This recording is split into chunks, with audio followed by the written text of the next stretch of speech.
Most breakups don't break us. Over-centering people does.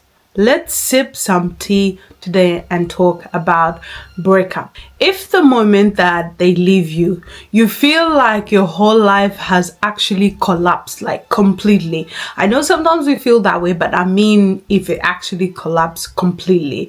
You don't know what to do. You don't know left, right, and center. You feel like you need to restart your life from zero. Not even feel, but you have to start your life from zero. Let me tell you something gently and kindly, but honestly, that pain isn't just about losing that person. It's misplaced centering. Let's sip some tea today. No shouting, no bitterness, just plain old truth.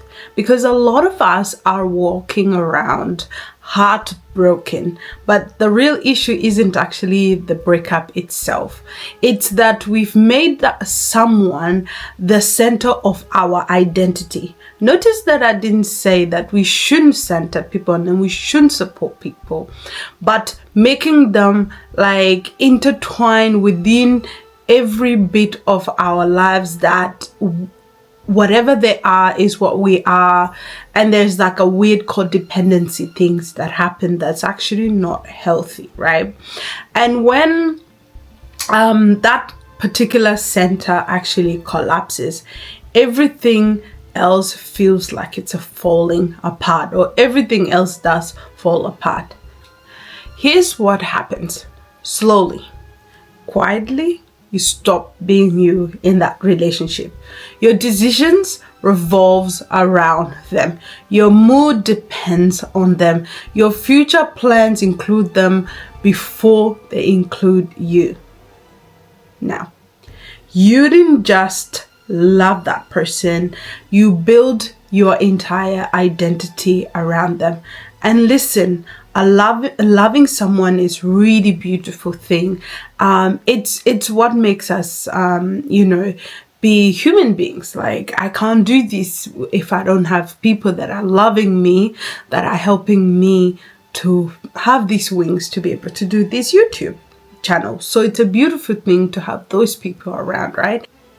But centering somebody, that's like really, really dangerous to your life. If God, your creator, was the center of your life and you felt shaken, I could understand that. And I can understand where you're coming from, because he created you, so it would make sense. But another human being, my friend, let's stop that nonsense today. Please, I don't want to hurt anyone's feelings, but let's talk about it. And I'm not trying to say that it doesn't hurt. It really, really hurts. But as the moment that person leaves your life and then everything does collapse, it's a whole different thing. You know, there's certain phrases like people will use, when that person leaves you. Where do I go now? I don't know who I am anymore. I feel empty. I feel like I'm dying and my heart is ripped up. I get it. Feeling that way and those feelings are somewhere there, but the intensity that I'm talking about is very, very different, right? You're not dying. I promise you're not dying. Your structure has just collapsed. And that's okay. So that's why we're talking about it today.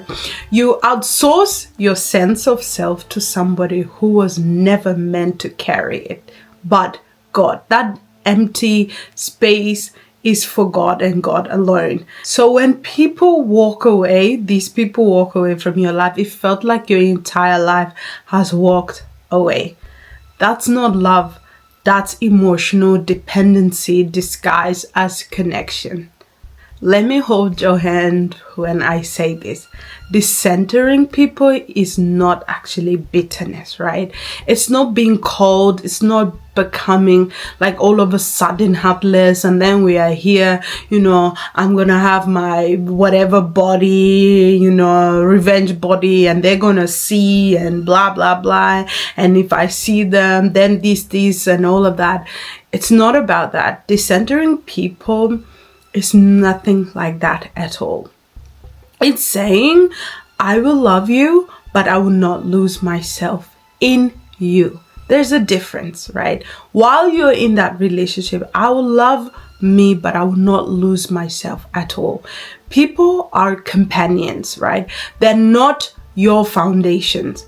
Like, you can't depend on that person to carry a vision, to carry everything. Because I'm telling you, when they leave, it feels like your entire life has actually walked away. In a sense, it's true.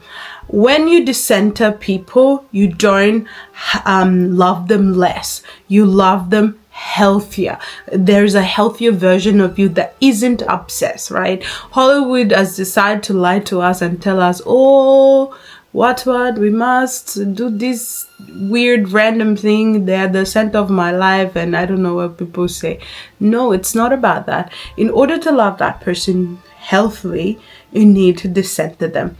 Your center becomes your values, your faith. Healing does not mean finding somebody new. Healing starts when you ask, who am I without them? What did I abandon while centering that person? What deserves to be the center of my life now?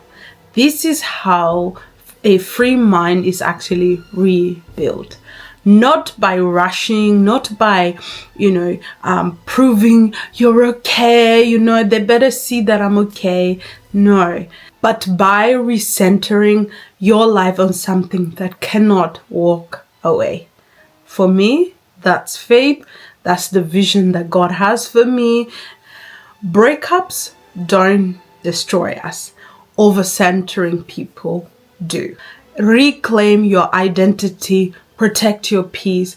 That's a free mind. That is Nhom Lau.